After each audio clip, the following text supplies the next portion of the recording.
Olhem só, meus queridos, chamem outras pessoas. Eu sei que o pessoal, depois de um mês, fica meio desacostumado. Então, só tem 267 pessoas, é muito pouco. Vamos chamar, porque a gente costuma ter aqui centenas e centenas. Convide, lembre, dê um toque nos amigos. Agora, enquanto isso, eu quero ler no livro do Apocalipse, no capítulo 5, que diz o seguinte, preste atenção, é uma porção da Escritura sobre a qual eu já falei literalmente centenas, talvez milhares de vezes. É um dos meus textos preferidos do Novo Testamento. E aqui se diz, vi na mão direita daquele que estava sentado no trono um livro escrito por dentro e por fora, de todo selado com 7 selos. Vi também um anjo forte que proclamava em grande voz: quem é digno de abrir o livro e de lhe desatar os selos? Ora, nem no céu, nem sobre a terra, nem debaixo da terra, ninguém podia abrir o livro, nem mesmo olhar para ele. E eu chorava muito, porque ninguém foi achado digno de abrir o livro, nem mesmo de olhar para ele. Todavia um dos anciãos me disse: não chores, pare de chorar. Eis que o leão da tribo de Judá, a raiz de Davi, venceu para abrir o livro e os seus 7 selos. Então vi no meio do trono e dos 4 seres viventes e entre os anciãos, em pé, em pé, em pé, um cordeiro, como tinha sido morto. E aqui no Apocalipse a grande ênfase é no cordeiro morto desde antes da criação de todas as coisas. Eu vi de pé um cordeiro. Ele tinha 7 chifres, simbolização de expressão de poder completo, pleno, bem como 7 olhos, que é essa capacidade de penetração, de onisciência, de conhecimento. São os 7 Espíritos de Deus enviados por toda a terra. É uma linguagem para designar esse Deus diante de quem todas as coisas existem. Ele veio, pois, e tomou o livro da mão direita daquele que estava sentado no trono, desse indesignável, desse indefinível, desse indisponível ao debate, assentado no trono, com o livro na mão. Ele vem, o cordeiro em pé, como tinha sido morto, e toma o livro da mão direita daquele que estava sentado no trono, e quando tomou o livro, seres de natureza universal, aqui chamado de os 24 anciãos, prostram-se diante do Cordeiro. São representações da consciência da revelação no processo da construção da civilização da história humana. Esses 24 anciãos prostram-se diante do Cordeiro que está em pé, tendo cada um deles uma harpa e taças de ouro cheias de incenso, que são as orações dos santos, e eles entoavam um novo cântico, dizendo: digno és de tomar o livro e de abrir-lhe os selos, porque fostes morto e com teu sangue compraste para Deus os que procedem de toda tribo, língua, povo e nação, e para o nosso Deus os constituíste reino e sacerdotes, e reinarão sobre a terra. Vi e ouvi uma voz de muitos anjos ao redor do trono, dos seres viventes, dos anciãos, cujo número era de milhões e milhares de milhares, ou seja, trilhões de criaturas universais, proclamando em grande voz: digno é o Cordeiro, que foi morto antes da fundação do mundo e que está em pé diante do trono, de receber o poder, a riqueza, a sabedoria, a força, a honra, a glória e o louvor. Então ouvi que toda criatura universal, nos céus, nas camadas da criação, na terra, debaixo da terra, em qualquer dimensão, no mar e em tudo que neles há, tudo que existe, estava dizendo àquele que está sentado no trono e ao Cordeiro: seja o louvor e a honra e a glória e o domínio pelos séculos dos séculos. E os 24 anciãos, representantes da manifestação, da revelação de Deus no processo civilizatório dos humanos, disseram amém. Também os anciãos, os sábios da eternidade, disseram amém e se prostraram.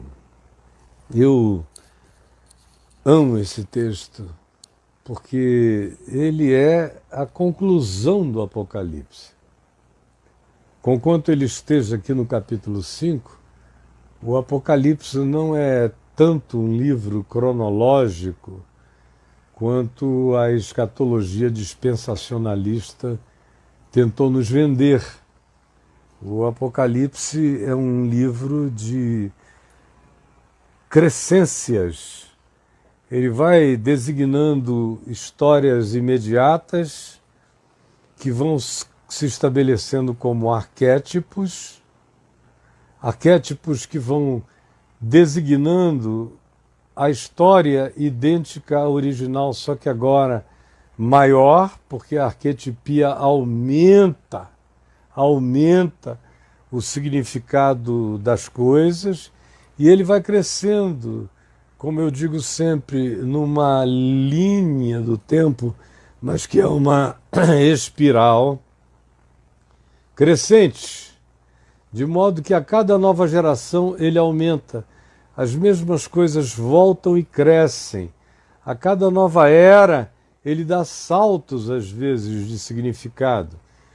Você vê aqui que, no início, as calamidades atingem rios, pedaços de mar, pedaços de natureza, e vão crescendo, até que chega aquele ponto em que cobre a terra toda.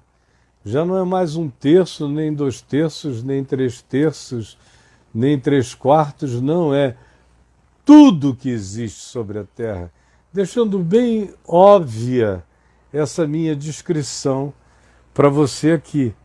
E o capítulo 5, na realidade, ele deveria ser o capítulo final do Apocalipse, porque ele é que explica a história inteira. Eles têm que estar aqui porque, à medida em que seus selos vão se abrindo, as coisas vão acontecendo. Mas ele conclui o que ainda não está aberto.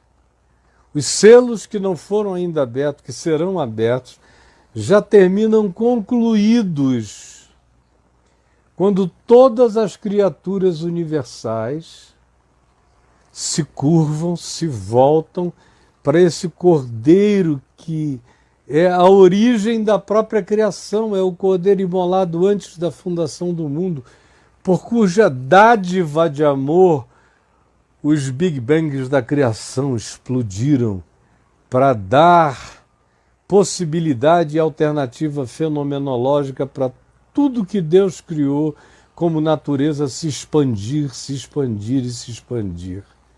Mesmo que seja muitas vezes como calamidade, mas a resposta final já está dada. E qual é a resposta final que o Apocalipse nos diz no transcrever de cada uma das suas designações em estado de linha, espiral, crescente, arquetípico, evolutivo, até chegar no fim. Qual é a conclusão? A conclusão é que não há ninguém digno, como diz o capítulo 5. Ninguém digno. Digno de quê? Digno de levar a história humana ao seu final feliz. Não há ninguém digno. E quando João falou isso, o imperador era Domiciano. Ele era o último apóstolo sobrevivente. Todo mundo tinha morrido. Mortes atrozes, crucificações, decapitações, apedrejamentos.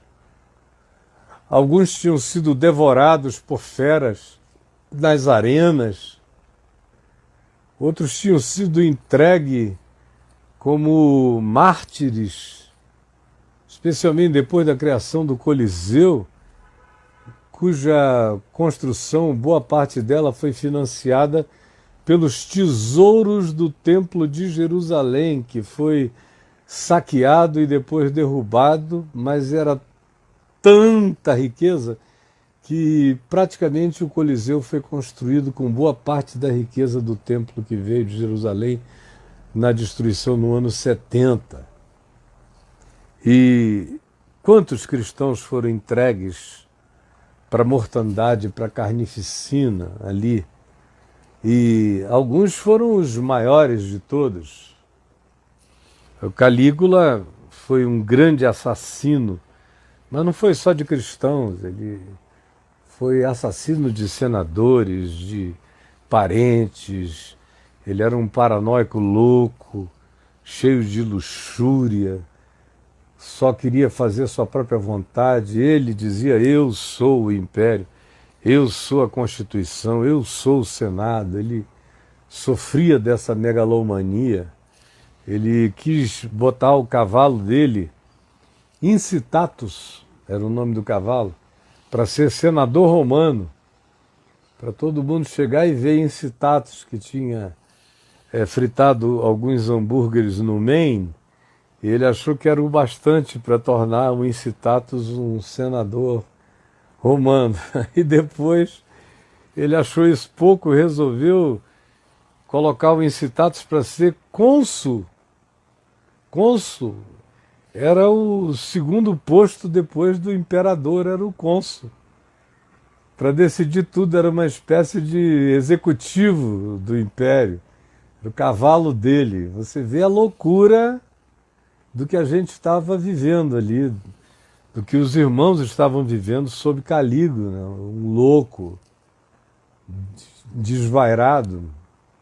Aí, depois dele, você tem alguns reis fracos, ou imperadores fracos, como Cláudio, mas que era um cara ardiloso, cheio de vícios sexuais, pedófilo ao extremo, se retirou por completo de Roma, foi morar em Capri, Anacape, no meio do oceano, onde ele abusava dos garotinhos e adolescentes e mulheres e bacanais e loucuras, até que veio Nero, não é? E Nero era um doido que se sentia um gênio, um artista, que achava que Roma estava desperdiçando o talento artístico dele. E, por outro lado, ele tinha problemas graves, tanto ele quanto Calígula, problemas mentais. E ele tinha uma megalomaníaca, uma mania extraordinária, um culto a si mesmo incomparável. E todos no império existiam para ele. Tudo que existia, existia para atender o desejo e a vontade dele. Então ele fazia o que ele queria, ninguém se opunha. Hoje em dia, quando alguém se opõe a um louco no poder, ele destitui o cara. Naquele tempo, matava-se. Mas era pelas mesmas razões, pelo mesmo absurdo.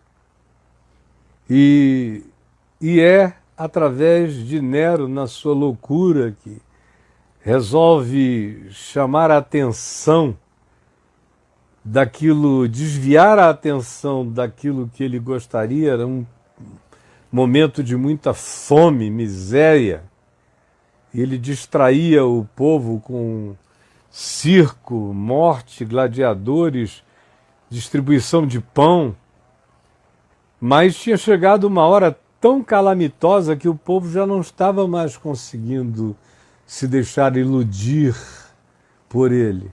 Então ele resolveu criar um inimigo. Quase todo imperador maluco ou autoridade maluca precisa de um inimigo. Sem um inimigo ele não sabe viver, ele tem que inventar um. Quando não tem nenhum opositor externo sendo inimigo dele, ele cria um do lado dele.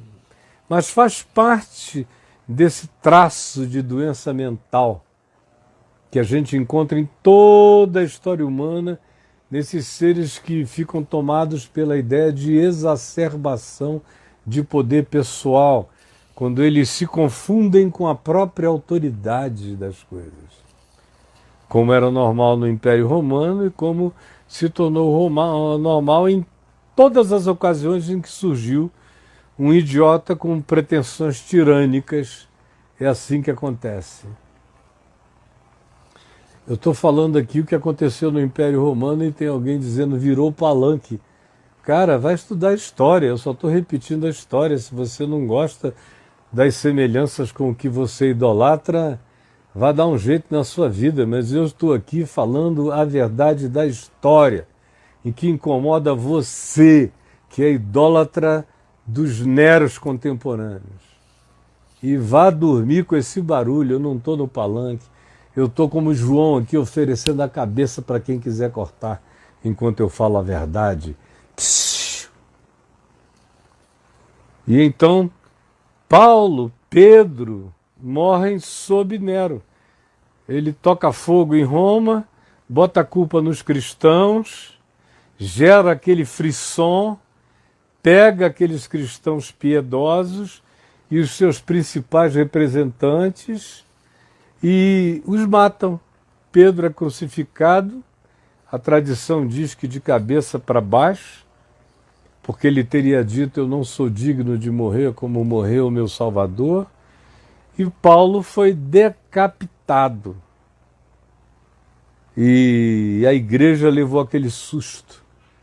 Pedro e Paulo não falam mais. Aí é uma acumulação de perdas. Isso foi no ano 68. E agora nós estamos aproximadamente 38, 40 anos depois desse episódio com Paulo, com Pedro, nos dias de Nero. E Pedro está exilado, acusado de palanque, viu, garoto? Acusado de palanque, acusado de estar pregando política. Porque ele dizia que Jesus Cristo era o Senhor. E os romanos diziam que Senhor era César, qualquer César. Ele dizia que obediência absoluta só ao Evangelho. E os romanos diziam que obediência absoluta era ao imperador. Ele dizia que o Evangelho do Reino de Deus não aceitava nenhum homem como poder absoluto sobre os demais homens, não aceitava e não acolhia a tirania. E uma quantidade absurda de pessoas do Império, tanto quanto o próprio Império, dizia não. Quem quer que se insurja contra o poder absoluto, inquestionável, do nosso imperador ou dos nossos imperadores, esse aí é um traidor político. Está fazendo política, está no palanque. Como alguns aqui, pouco dotados, doentes, enfermos de mente, me ouvem pregar o Evangelho de Jesus, exaltando aquele a quem se deve dar toda a honra, glória e louvor, dizendo que ele é o único poder absoluto, que a palavra dele é a única palavra inquestionável e que a obediência a ele é relativa a todas as ideologias, todas. Aí vem dizer que eu estou no palanque. Não, você que está sepultado na ignorância. Foi gente como você que baniu João e o colocou para morrer de velho na ilha de Patmos, exilado, acusado de pregação política, quando a única pregação que ele fazia é de que Jesus Cristo é o Senhor, é o Cordeiro em pé, que venceu todas as coisas. E isso eu encaro. Todos os que você mandar, podem cortar todos os pedaços de mim, eu vou morrer proclamando essa vitória, essa palavra, esse reino de Deus. E aí, o Apocalipse 5 nos diz que João começa olhando aquele que está sentado no trono, um livro na mão dele. De algum modo João intuía, sabia o significado daquele livro selado por dentro e por fora. Ele provavelmente lembrou do livro do Jubileu, que era um livro selado por dentro e por fora e que de 50 em 50 anos era aberto, onde todas as propriedades em Israel que tinham sido perdidas durante aquele período de 50 anos, eram devolvidas às suas famílias originais, para que não houvesse desigualdade patrimonial na terra, para que uma só pessoa não se tornasse dona de tudo. Então, ela podia ter até o benefício de ter comprado, ganho, recebido como pagamento aquele terreno por alguma dívida, mas 50 anos depois ele teria que devolver aos donos originais para que houvesse reequilíbrio social, econômico e patrimonial na terra. Isso é o Velho Testamento que está dizendo, não é Karl Marx, é o Velho Testamento. Vocês não conseguem entender não, né? E aí, ele podia estar pensando no livro dos Jubileus, ou ele podia ter na mente apenas a ideia de um livro profético, como eram os livros proféticos ou os livros encontrados naqueles dias. As literaturas que, por exemplo, foram encontradas no século XX, nos anos 40, dos textos do Mar Morto, dos pergaminhos do Mar Morto, não tinham se perdido ainda. Eles estavam em voz corrente nos dias de Jesus, nos dias dos apóstolos, e a maioria deles eram livros selados, com selos para guardar o livro, para proteger, e colocavam dentro de um vaso de barro para que a falta de umidade preservasse o conteúdo do documento. Podia ser alguma coisa assim que ele intuiu, mas ele intuiu.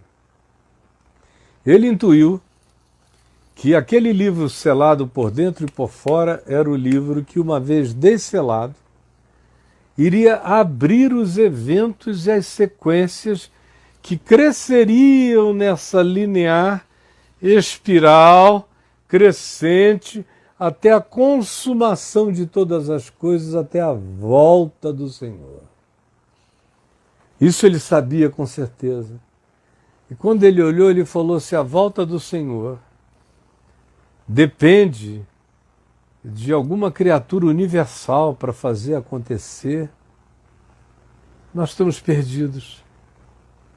Porque ele olhou e João, que era um pouco mais novo do que Jesus, mas ele tinha visto um pedaço do governo do imperador César Augusto, ele tinha visto Otávio, ele tinha visto Tibérios, ele tinha visto a cidade ser construída a Tibérios no Mar da Galileia, em homenagem a ele, Tiberíades.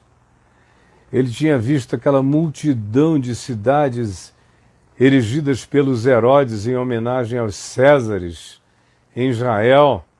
Só não tinha culto ao imperador, mas era cheio de toda a idolatria que o imperador gostava. Ele tinha visto Jerusalém ser derrubado, o templo destruído. Ele tinha visto antes disso Jesus ser morto. Ele tinha visto os colegas dele todos serem levados ao martírio e os melhores irmãos e irmãs de consciência serem também eliminados. Ele tinha visto o vazio que tinha ficado, a oquidão, a falta de consciência. Ele tinha visto tudo aquilo, ele estava em depressão, profunda depressão. É quando o texto da Escritura nos diz que ele vê o livro na mão direita daquele que estava sentado no trono e olha para aquele livro selado por dentro e por fora. E o coração dele não sabe o que imaginar. Há um anjo forte gritando: quem é digno de abrir o livro? Aí ele pensa em todos os Césares romanos, são todos uns loucos, uns palermas, todas as realezas egípcias, todos os imperadores de reinos distantes, todos uns loucos, idiotas. Os que ele conhecia, ele estava longe ainda de conhecer o que viria.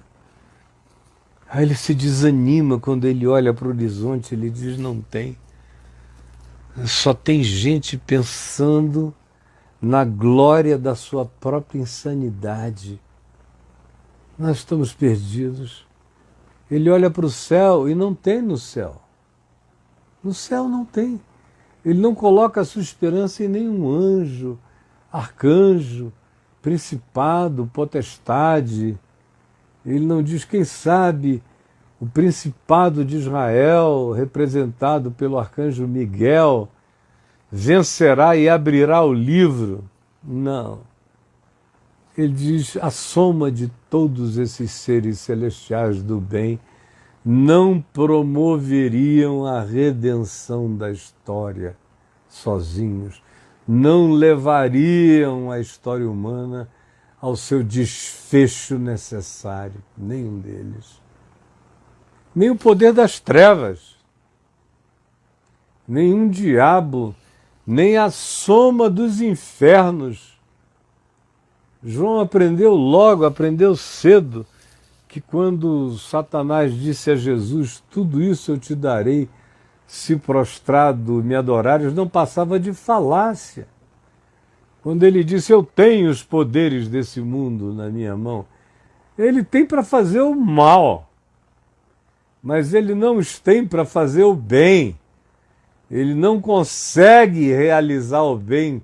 O bem está para além de Satanás. Ele realiza o mal. Alguém aqui pediu para eu tirar o comentário. Eu vou tirar por um pouco, mas depois eu vou botar porque eu vou chamar o Braulio. O mal não tem o poder de fazer o bem, não se vence o mal com o mal. Aí ele olha para os reinos e poderosos deste mundo e diz, só tem louco, perverso. Ele olha para os céus, para a soma de todas as dimensões e camadas celestiais e diz, ninguém tem o poder de pegar a história humana e ir abrindo os seus fenômenos que se desencadeiem até que eles façam a sua convergência no momento final, quando o Senhor vem. E olha para debaixo da terra, e olha entre todas as criaturas, e nenhuma delas tem nenhum poder para abrir o livro e desatar os selos. Então ele começa a chorar copiosamente, chorar. E o texto grego nos dá a entender que o choro é copioso, é veemente, é soluçante, é sem consolação. É um choro sem consolação. Até que um dos anciãos toma a palavra e diz, pare de chorar. Para, João. Para de chorar. Você esqueceu que todos os Césares são loucos, indignos e perversos, que todos os governadores dos povos, que todos os principados humanos e celestiais e dimensionais, que toda a soma dos poderes perversos, que toda a conjunção de fenômenos existentes não tem poder de realizar na Terra aquilo que a humanidade precisa, não tem. E você já devia ter aprendido isso. Tantos milênios de história registrada depois, mas você é tão ignorante que parece que o mundo começou hoje e que tem um fenômeno novo acontecendo. Não, é o mesmo e velho fenômeno da idiotice que só piora e que está em curso. E João entrou em estado de desânimo, ele falou, me tira o tubo. Não dá não, é horroroso. Não tem saída daqui. Como tem muita gente me assistindo hoje nesse estado. Gente tão cansada. E à medida em que esse tempo vai se alongando, há pessoas que vão ficando muito cansadas. Tem alguns se tornando meio suicidas. Tem gente que diz, eu não tenho o que perder, eu não tenho nada, eu estou ferrado. Então, quer saber? Eu vou, e se eu estiver contaminando, eu vou contaminar outros. Já tem esse espírito por aí, crescendo. E a gente entende uma pessoa que não tem o que comer, entra em estado de desespero e não quer nem saber. Tem outros que não, que têm o que comer, têm provisão, mas estão entrando em estado de solidão, de angústia, de medo, de pânico. Tem gente que está perdendo a noção, que está dizendo, meu Deus, será que isso vai durar para sempre? Como é que eu vou viver? Tem uns com medo de enlouquecer. Você conhece pessoas assim? Gente deprimida, gente em pânico, gente com pavor de enlouquecer, de perder o juízo, de não aguentar, de não suportar. Fora aqueles que ficam pensando o pior. E se meu pai morrer numa hora dessa, eu não vou poder vê-lo. Aí já sepulta o pai 1000 vezes, sofre angústias crescentes. Entra daquele choro para o qual não há consolação. É trágico. E hoje eu vim aqui como esse anjo forte, clamando em grande voz, dizendo a você, pare de chorar. Não mudou nada. Não mudou nada. Não é o coronavírus, nem o vírus do corona, nem os loucos coroados com vírus de perturbação mental a nos dirigir. Não, nenhum deles tem poder, nenhum deles. Os mais arrogantes podem não aguentar um estalar de dedo de uma noite para outra. Os mais arrogantes.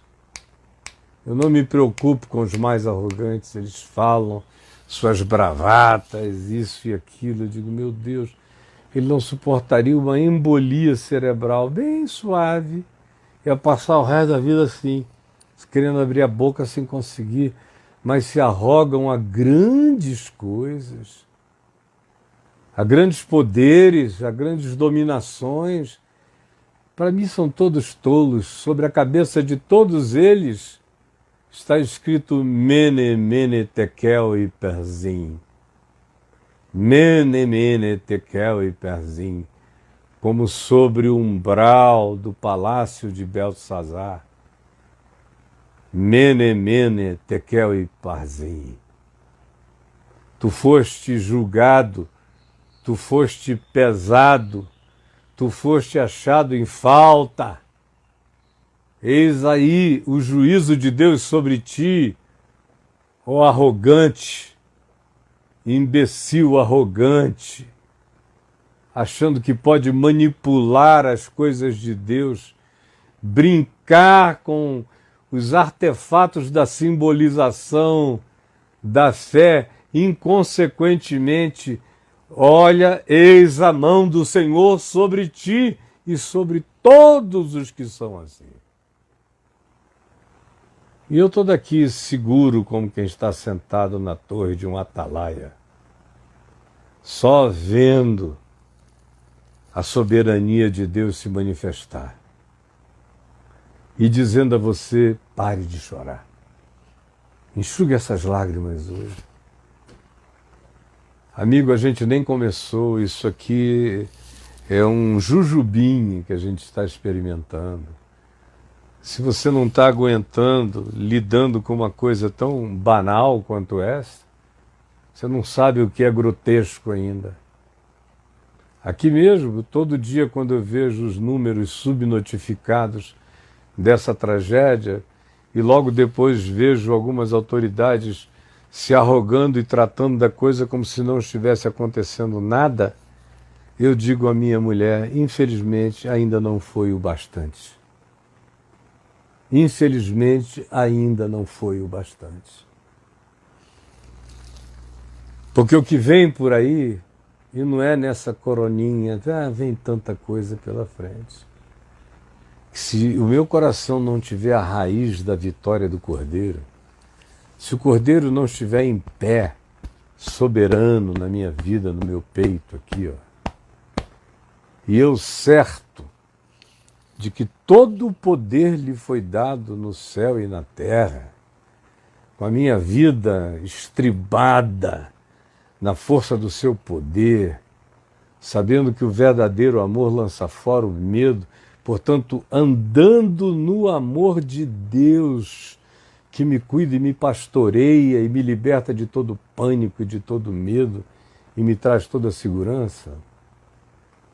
Se não for assim, quem já não está aguentando essa coronazinha agora, como vai aguentar as grandes e indizíveis calamidades que virão com o vento, com as águas, com os sopros, com os animais, com as vidas, os contágios, o mar que vai apodrecer, as ondas que vão subir e engolir os litorais, os rios que vão se envenenar, as fontes que vão virar absinto, as atmosferas que serão outra vez enegrecidas, as calamidades, como disse Jesus, poderes dos céus que serão abalados.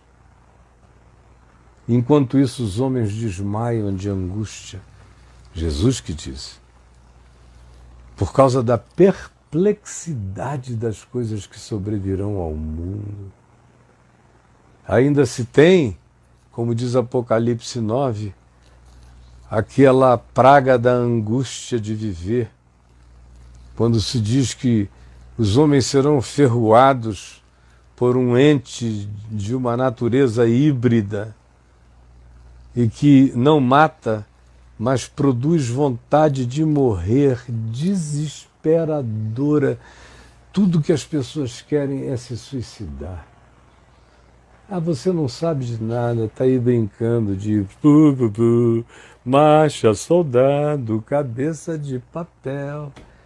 Amigo, me dá muita tristeza, eu choro de ver a imbecilidade humana. E a gente brincando com coisas extraordinariamente sérias, transformando tudo em política, tudo em ideologia, tudo em inimizade, tudo em ódio, sem nos prepararmos para salvar os que estão morrendo, socorrer os que estão perecendo, ajudar os que não têm socorro. E nos dizendo, enquanto isso, cristãos, e dando apoio àquilo que Jesus repreendeu como Satanás. Jesus dizendo, sai desse homem para certas coisas, e a gente fazendo de conta que aquilo ali não é nada. Morreu o amor, morreu a empatia, morreu a simpatia, morreu a solidariedade, o amor vai se esfriando da maioria, de quase todos, e eu venho aqui e prego o evangelho límpido da graça de Deus, e ainda há quem diga, cala a boca, está fazendo política. Você é que se tornou cabo eleitoral do inferno. Mas eu vou continuar aqui pregando o evangelho do reino de Deus até você não suportar mais. Porque tem um detalhe, eu posso até morrer agora, mas o que eu estou dizendo vai ficar aí para sempre. E não vai parar de crescer. E não há ninguém que tenha o poder de impedir, você entendeu? Minha palavra é aquela que se disse a João. Pare de chorar. O Cordeiro venceu. Ressuscitou dos mortos. Está em pé. É Ele, nenhuma autoridade, nenhuma ideologia, nenhum poder político, nenhum regime que tem o poder de abrir o livro, de desatar os selos, de levar a história até a sua consumação, quando dos céus virá o Senhor Jesus, com os anjos do seu poder, com poder e grande glória. Ora, ao começarem a se aproximar esses dias, regozijai-vos, exultai, porque é grande o vosso galardão nos céus. E não tenham medo da perseguição, nem da afronta. Não tenham medo. Quanto a mim, eu me tenho por louvado toda vez que sou afrontado por estar pregando a pureza do Evangelho de Cristo. Pode me afrontar, é glória sobre mim. Sobre mim repousa o Espírito da glória e de Deus. Quanto mais ofensa, mais coroa de glória vem sobre a minha vida, mais amigos nos céus eu tenho. Quanto mais a minha boca se enche da glória de Jesus e você deseja fechá-la pela angústia odiosa do seu coração, mais você dá testemunho do espírito da profecia que habita sobre a minha vida. E não há ninguém que possa impedir isso. Pare de chorar. Senhor Jesus, é diante de Ti que nós estamos.